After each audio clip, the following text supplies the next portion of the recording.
Today I will show you an adventure, comedy, family film from 2013, titled Jack the Giant Slayer. Spoilers ahead. Watch out and take care. Once upon a time, a little boy named Jack lived with his father. The boy enjoyed reading the tale of the giants, which his mother used to tell him before she died. The story is as follows. A long time ago, the monks found magic beans, which they hoped would grow a pathway to God. Unfortunately, when they came up the stalk, they found something else standing between heaven and earth. The place was Gantua, the home of the fierce giants. The giants came down to earth, stealing and pillaging the human race, but also acquiring a taste for human flesh. The same story is quite enjoyed by Isabel as well, the little princess. Her mother reads it to her and asks if she's not afraid from the giant's leader with two heads. The girl says no. So the mother continues. The monks had returned to the dark arts to find a way to rule the giants. They crafted a crown from their melted hearts. King Eric enslaved the giants with the crown and sent them back to Gantua, making it their prison. He severed the stalk and peace returned to his land. There are relics that remain from that time that were buried with the king, and the story became a legend. As Jack's father tucks him in bed, the boy asks if the giants will return. He tells him that the king's guardians, born of noble blood, will cut them down. The father tells him that the giants aren't real. Isabel's mother tells the girl that King Eric was real in a way. She's of his blood. When the girl says that she's seen his grave in the catacombs, her mother realizes that she's been roaming around the castle. But she's not upset because she wants her to know about the world if she is to become queen one day and has the power to make the world a better place. Once Jack's father leaves his room, the boy continues to read the story that says that the giants will return to wage a war with the earth and kill the last of Eric's kin. 10 years later, Jack's uncle sends him off to sell the horse in the city, telling him not to get distracted. Once in town, Jack, now fully grown, tries to sell his horse and cart. He immediately gets distracted by the town theater. They retell the story of King Eric and the giants. Jack sees a beautiful girl in the audience and she notices him staring at her. Before the play ends, 3 men begin to harass the girl, so Jack decides to step in when they follow her out. He gets punched in the face, then pleads with the men to let the girl go. Suddenly, a royal guardian appears behind him. The men apologize to the guardian because they don't want trouble, and when they see Princess Isabel climb on one of the horses, they drop to their knees. To the bewilderment of Jack, he turns around and the guardian tells him to kneel as well. Outside of the theater, he realizes that someone had stolen his cart. Meanwhile, Roderick and Wick talk about his future marriage with the Princess X. They run into a monk and let him pass. Once they get inside the room where the relics are kept, Roderick quickly goes to check if they're in their place. The magic beans have been stolen, but King Eric's crown remains there. He orders Wick to close the gates of the city and find the monk. The monk realizes that they are searching for him when Jack shows up selling his horse. He offers the boy 10 coppers for the horse, and Jack would gladly agree if the monk had the money with him. Because of that, the monk offers him the beans as collateral. Jack isn't impressed, so he tells him that they are holy relics, which he could return to the abbey and exchange them for the money promised to him. The monk tells him not to lose the beans or get them wet. While Jack is still considering the offer, the monk has already taken the horse and is leaving the city. Before he can escape, Wick sends his men on him. They chase him down and grab him. Later, Isabel gets back to the castle, apologizing to Elmont, her guardian, for making his job so hard. Simultaneously, Jack's uncle is scolding him for exchanging the horse for the beans. He tells him that he has to grow up, because he's 18 years old. The king scolds the princess at the same time about running away from the palace without the guardians, because she's the future queen. She asks why he would ask her to marry someone twice her age and who she doesn't love. Like Roderick. Isabel tells her father that she's not a fragile and helpless creature, and he tells her she's like her mother. Jack's uncle is mad and he flings the beans at the table, saying he'll have to sell the remaining possessions of Jack's parents. He begs him no to do that. But the man doesn't let go. Isabel begs her father to let her be free to roam the kingdom. But he tells her that he doesn't want to lose her like her mother. Even though she makes her case in front of the king, he sets his final word that she will marry Roderick and stay in the palace. Isabel leaves disappointed, but that night she defies her father again. Simultaneously, Wick and Roderick are interrogating the monk. He says that they should have left the beans where they were buried, because they were made from dark magic. The beans can't be controlled. Roderick kills him. Later, Jack is worried about his uncle being out in the storm. In the same time, the princess is lost when she sees the lights on Jack's house and follows them. As Jack is getting ready to go out and look for his uncle, the princess knocks on his door. He invites her inside and they chat. As the ground below the house fills with water, getting closer to a magic bean, Jack and Isabel talk about books and adventures. He tells her that he got into a fight in the princess's honor at the market, both pretending that they don't recognize each other. Jack asks her what she's running away from.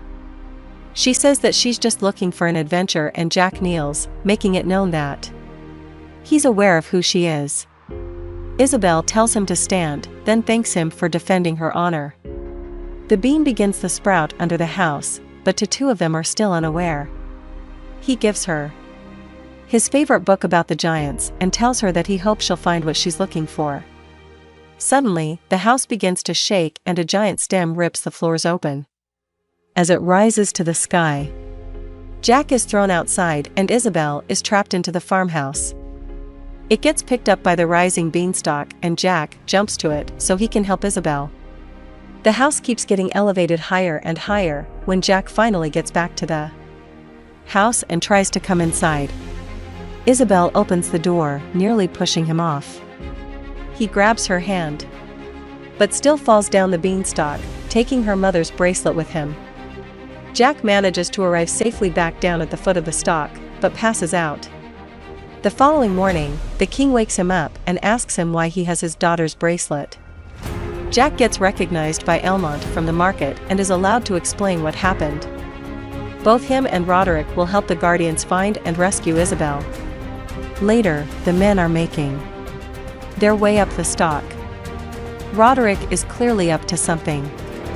Jack asks Elmont what he thinks is up there, but the guardian doesn't believe in giants.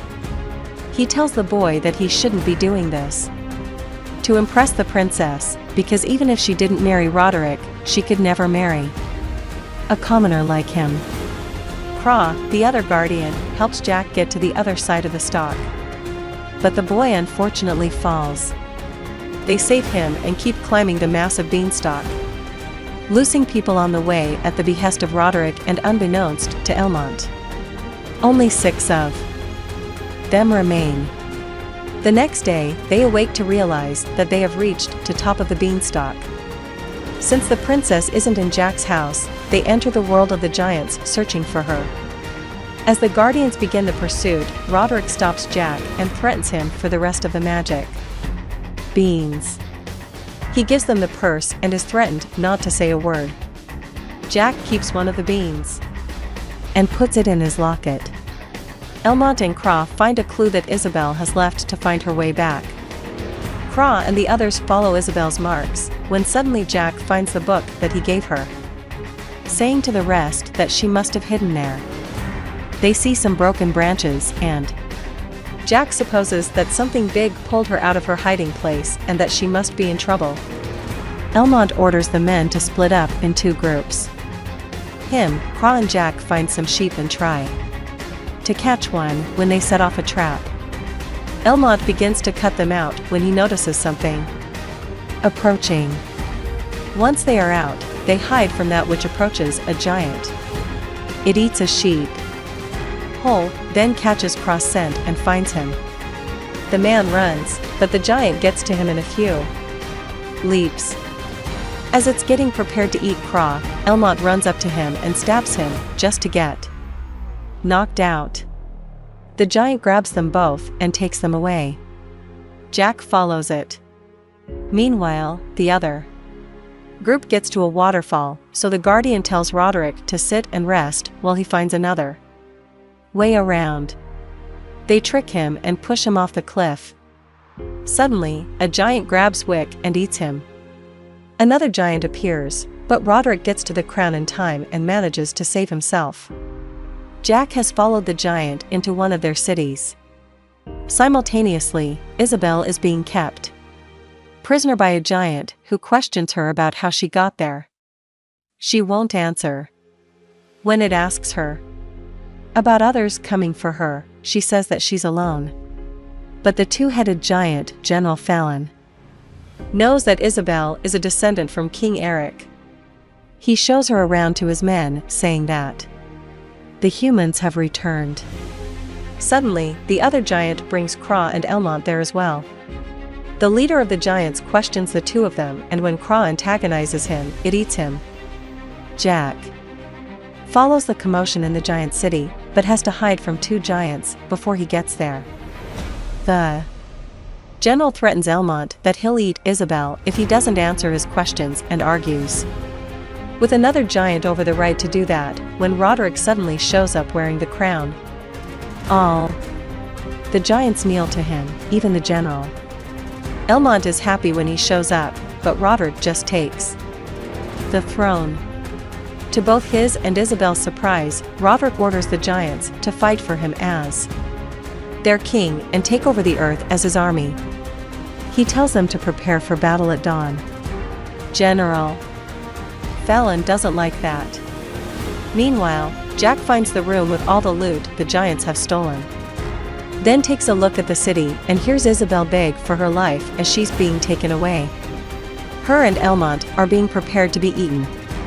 Jack arrives to save them while the giant cook looks for something.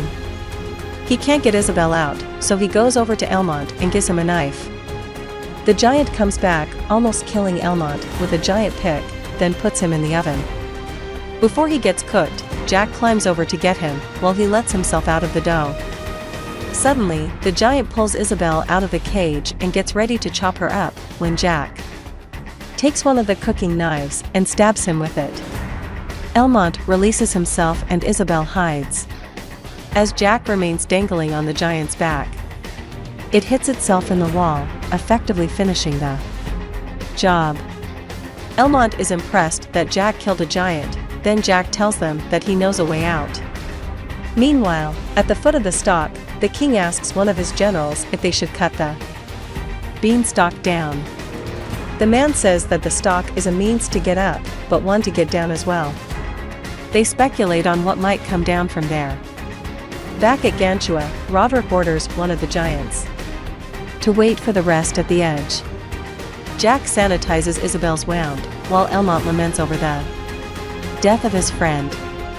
She feels guilty for running away and causing this to happen. Jack tells her that on the other hand, if she didn't, Roderick would have taken over the kingdom with no warning. He tells her that they need to get her back so that when she becomes the queen, she could make the world a better place. Her bleeding stops and Elmont asks where they should go. They follow the river to the edge, where they find the giant sleeping. Jack thinks that they should wake him up with the help of a beehive. The 2 men approach the sleeping giant and place the hive in his mask, then run back to hide. They wait for a moment, then the giant wakes, stumbles over himself, and then falls over the cliff. Isabel and Jack hug, but Elmont disapproves. As they walk toward The Edge, Elmont, tells them that he needs to stay behind and take care of Roderick. He tells Jack to bring the princess home and makes him a guardian. Isabel says goodbye to him and the two leave. At the foot of the stalk, the giant falls down. The king sees him, then orders his general to cut the beanstalk down for the sake of the kingdom. The general is reluctant because the princess still hasn't arrived, so the king takes his sword and goes over to cut it, asking his daughter for forgiveness.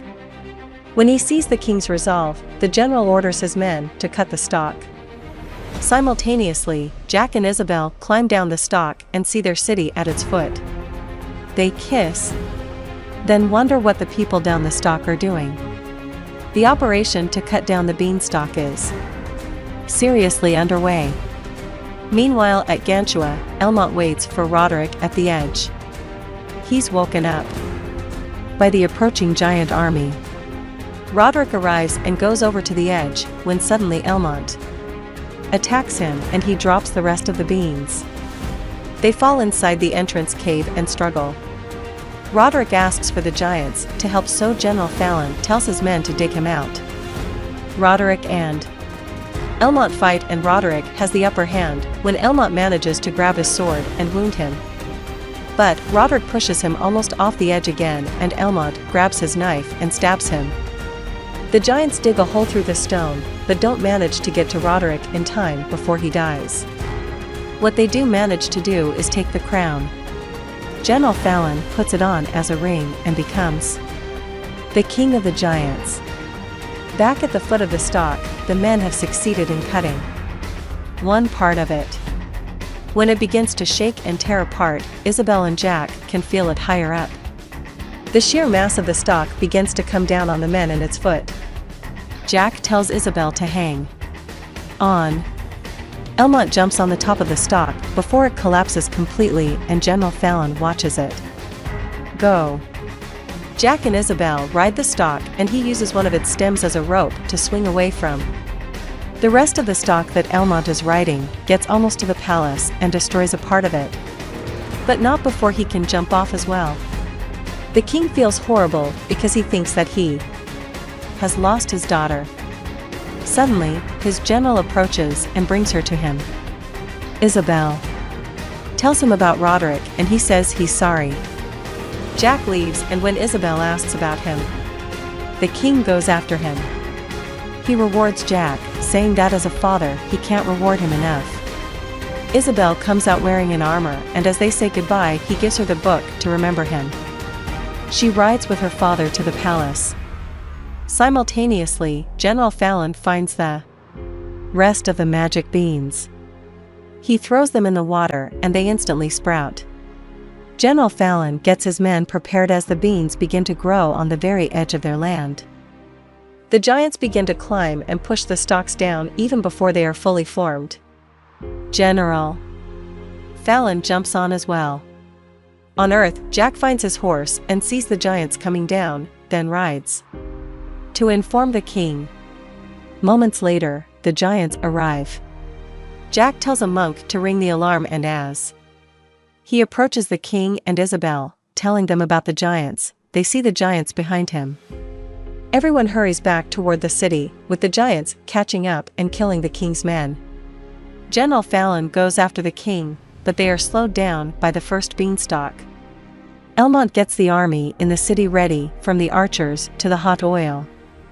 The giants are right on Jack's tail, as Elmont waits for them to arrive in the city to light up the oil. The king enters the city and he rises the drawbridge before Jack gets on it. He jumps on, but so does General Fallon. Elmont pushes him off the bridge and he burns in the oil. The other giants prepare to get into the city, but Fallon survives under the water. Elmont reunites with Jack and Isabel. He tells the king that the giants have the crown and they suddenly throw a bell into the city, then latch onto the drawbridge with hooks. The king tells Isabel to go to his chambers and light a beacon to warn the other kingdoms. He tells Jack to look after her. Elmont and the rest manage to hold the drawbridge. Isabel leads Jack through a shortcut via the royal catacombs and they pass King Eric's grave. They get to the royal chamber when they hear something under the floor. General Fallon pushes through it and they run. The army keeps trying to hold the giants off, but they just keep decimating their ranks. They throw inflamed threes into the city.